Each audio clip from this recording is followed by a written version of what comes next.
Welcome to the Statue of Unity, the tallest statue in the world.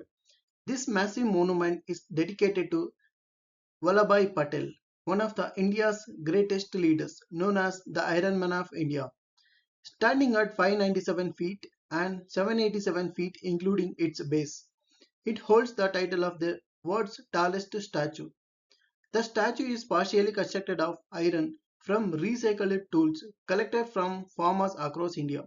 It is located in Gujarat on a river island in the Narmada River near Ekta Nagar. Vallabhbhai Patel played a crucial role in unifying the country after independence. The statue was inaugurated on 31st October 2018. Indian Air Force helicopters showed rose petals during the ceremony.